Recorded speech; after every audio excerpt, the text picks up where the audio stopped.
Welcome to another episode of Whitetail Rendezvous, coming to you 6 days a week as we interview whitetail experts and hear their traditions and personal stories of the hunt. Learn more about the latest gear, discover proven tips, and the latest strategies so you can make your next hunt a success. Now, here's your host, Bruce Hutchin.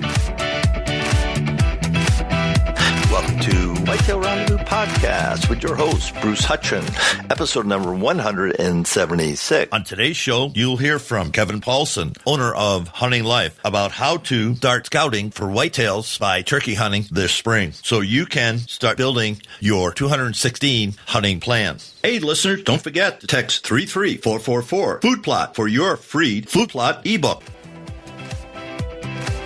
Welcome to another episode of Whitetail Rendezvous. We're heading over to Nebraska today, and we're heading to visit with a friend, Kevin Paulson. Kevin is the founder of HuntingLife.com. Kevin, welcome to the show. Hey, thanks for having me, Bruce. Really appreciate the opportunity. Well, what the heck's been happening since Kevin was one of my first 20 interviews a long time ago, it seems. But Kevin, bring us up to speed. What's happened over there at Hunting Life? Well, I'm super excited. You know, our site's been growing dramatically.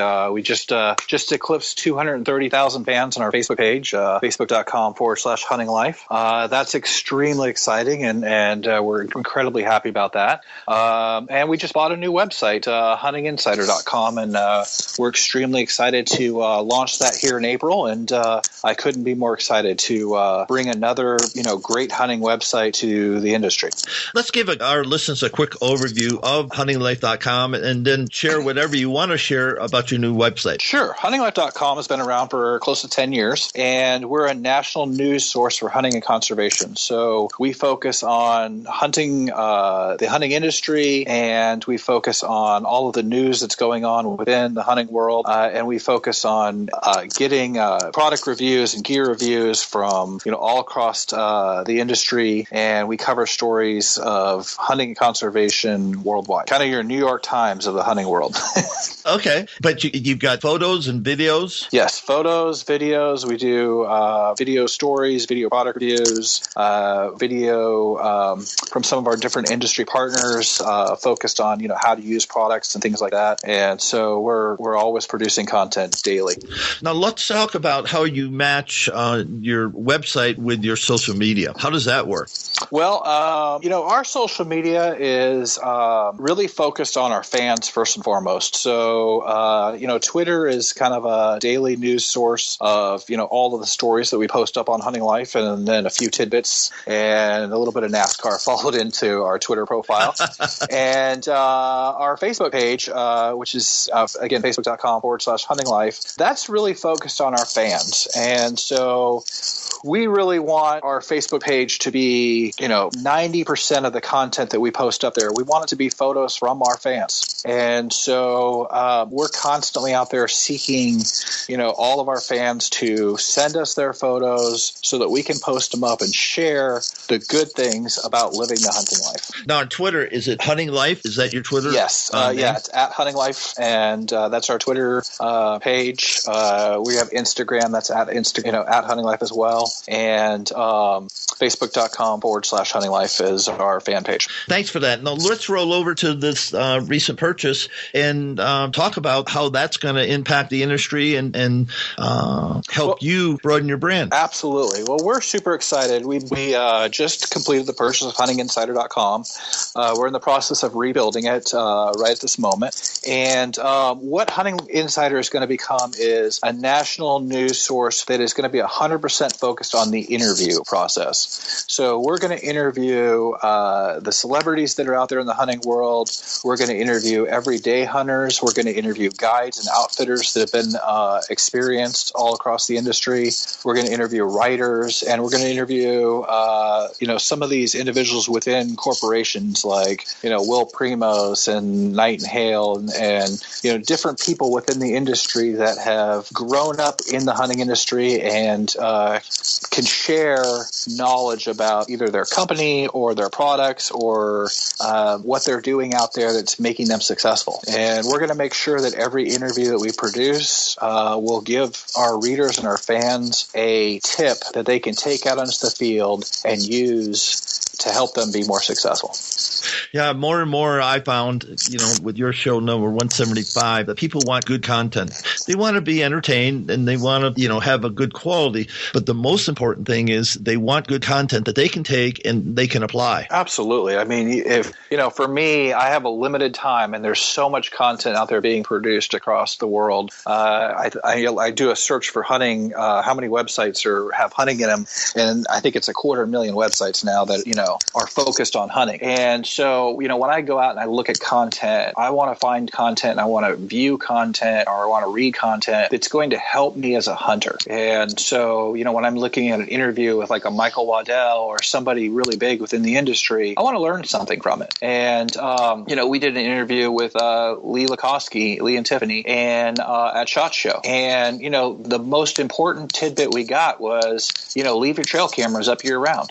It was such an incredibly important tip because most hunters take their trail cams out of the woods at the end of the season. And that's when you need to leave your trail cameras up because then you can see the deer that made it through the season. And that one little tip, has changed my entire outlook on, what I do with trail cams. And I'll just echo that because what whitetail hunting has turned into and is evolving into, it's a 365-day-a-year endeavor. You're never done. Absolutely. At least, for guys like me who are obsessed with whitetail, it is a 365-day focus. I'm out spring turkey hunting right now, and, I'm really focused on, as I'm out there spring turkey hunting, I'm out there focused on looking at, trails, checking my trail cams, looking for sheds. I'm constantly, focused on, okay, what's next season going to look like? So how does that help you? You're out turkey hunting, you're in the springtime and everything's good. You might find a shed or a rub line leftover from last fall. What does all that information tell you about the health of your herd and who made it through? Who on your hit list made it through the winter? Well, what it tells me is, the deer that we were targeting or deer that we saw that were, small 8 points and things like that we're able to see on trail camera that they made it through the season. We know that next year they're going to be much bigger deer. And so, getting to see that, getting some counts of the doe population on a specific farm or the buck population on a specific farm helps us. Getting to go through and look at rub lines now that, currently it's pretty early here. We just had our last freeze, I hope, here in Nebraska. So we still don't have leaves on the trees. We can see where those rub lines go. It's easy to figure out kind of where the trails are as we're out there turkey hunting. And so we're able to see a few more things that we don't normally see when, fall hunting season comes around. And let's talk about, go ahead. That makes a big difference. Let's talk about calling turkeys and calling bucks. Okay. I think they're dramatically different. I really focused on, I think calling elk and calling turkeys is very, very similar in a lot of ways. As a past elk hunter, I do a lot of the setups. I focus on, setting hunters way out in front of me, and I call turkeys past them. In calling bucks, I'm not a big deer caller. So, I spend a little bit of time calling and I do a little bit of rattling in the early season. But in the late season, I'm hunting Nebraska. So a lot of the hunting I'm doing is spot and stalk in open fields. Spot and stalk on whitetails? Yeah, spot and stalk. Is that spot and stalk on whitetails? And I say that rather hesitantly because a lot of people don't do that. No, absolutely. I think, here, it really depends on where I'm hunting. Here in the eastern part of Nebraska, a lot of the hunting I do for whitetails is stand hunting. I'm archery stand hunting. I'm either in a blind or I'm in a tree stand. And, I'm set up and I spend, all day sitting in a stand waiting for, whitetail to come through, hoping that I'm in the right place and, getting the opportunity to take a good whitetail. Out in the western part of Nebraska, a lot of the hunting I'm doing is open fields. And so you don't have a lot of tree cover, or the tree cover you do have is along creek bottoms. And the several farms that I hunt, the creek bottoms are on other people's property. And so what happens is big whitetails push does out of those creek bottoms to take them up into canyons and to breed them. And so you kind of sit really, really far back and you're doing a lot of glassing. And once you see a buck pushing a doe into a canyon, then you can kind of spot stalk and move your way in on them. So if I hear it correctly, you're long distance scouting or long distance hunting until you see a buck make his move and herd herd a doe into the place where they're going to breed. Is that correct? Absolutely. So, I spend a lot of time sitting up on a high point, and, I can kind of see 2 or 3 different canyons, and I watch those 2 or 3 canyons, and, then I make my move.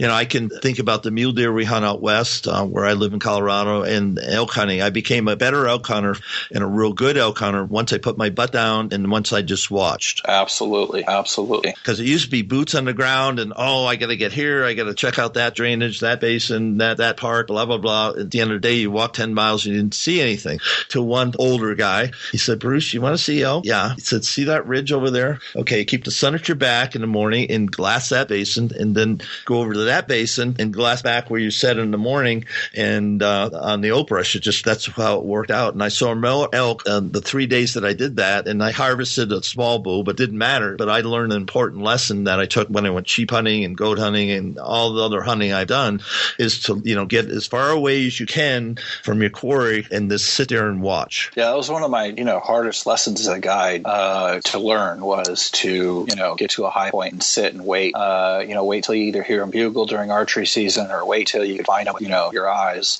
during rifle season and then make your move. I wanted to go out and walk, and that's, it's not always successful. And it gets you in shape. Absolutely. Gets you in shape. Yeah, gets you in shape. But, it definitely doesn't work on a whitetail because, whitetails see you out walking around and they spook as fast as they possibly can. Yeah, they just disappear. That's for sure. Let's talk about the growth that you've seen in women on the outdoors. Oh, I think it's been absolutely fantastic. Marjorie, my fiance, she hunts right alongside me. And when we first started dating, she had never hunted before. And she came to me basically with an interest in, wanting to hunt because of food.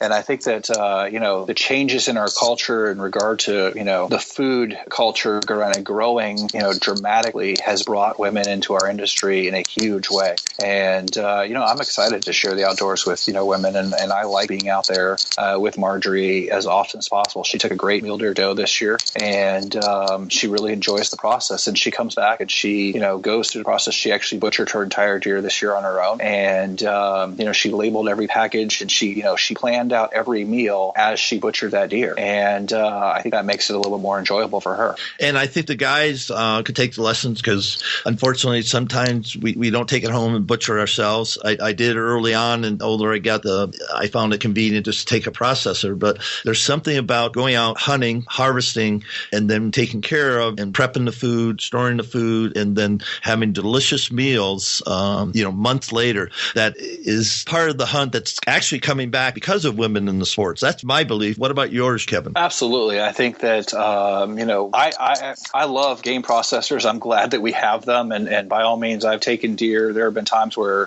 I was going between one location and another location to hunt. And, having a game processor to be able to butcher my deer makes, tremendous sense. And, the game processors can go out there and do a great job of butchering and provide those kinds of things that I haven't mastered yet, like summer sausage. But I really, I process probably, 90% of the deer that I take.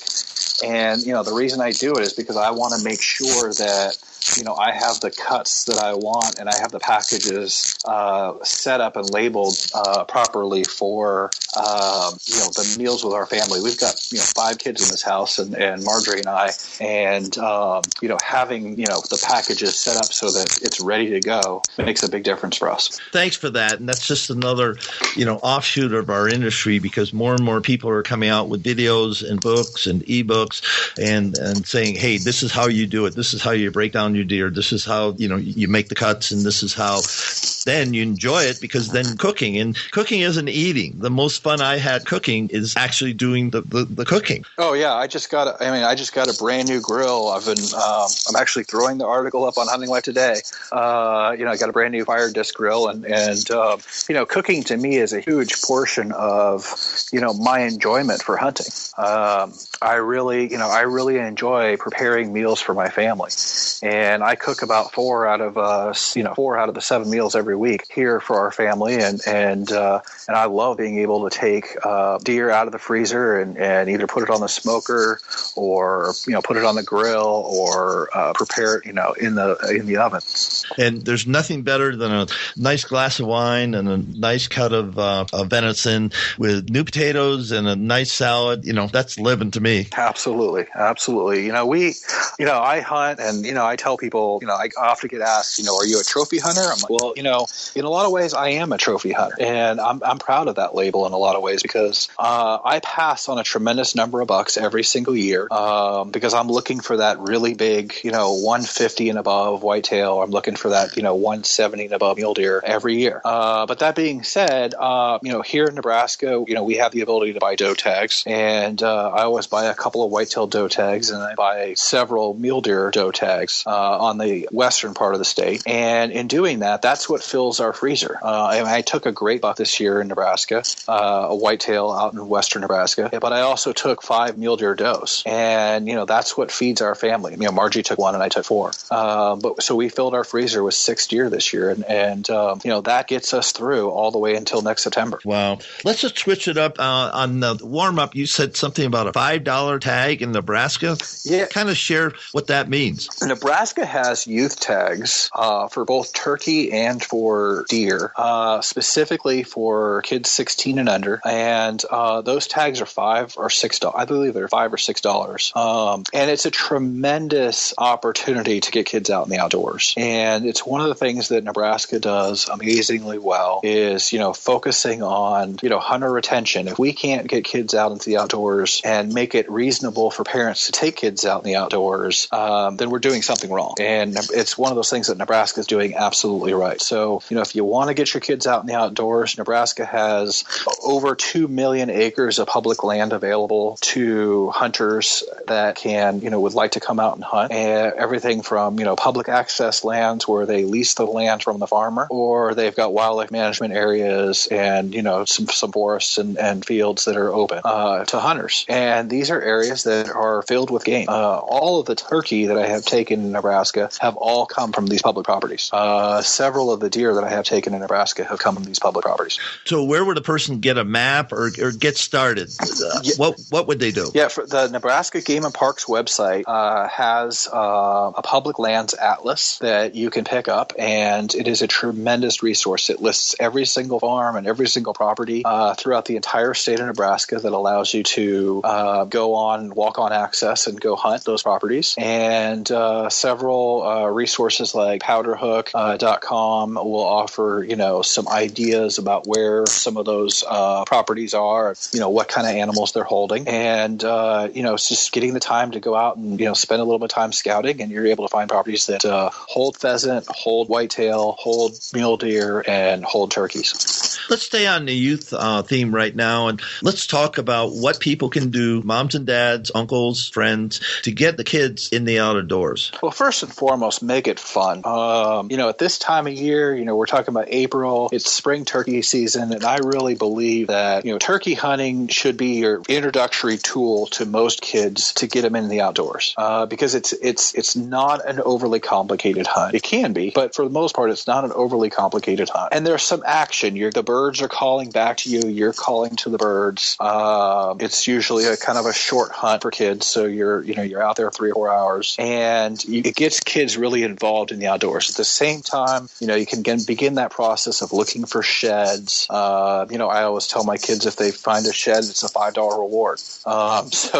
That gets them excited about wanting to go out and find a shed, and I let them keep a shed. We don't find a whole lot of them, but I don't mind whipping out $10 or $20 to the kids for collecting sheds because, like I said, it gets them excited. It gives them a goal, and so it's just one easy tactic that I use that the kids really like, and it gets them out in the outdoors.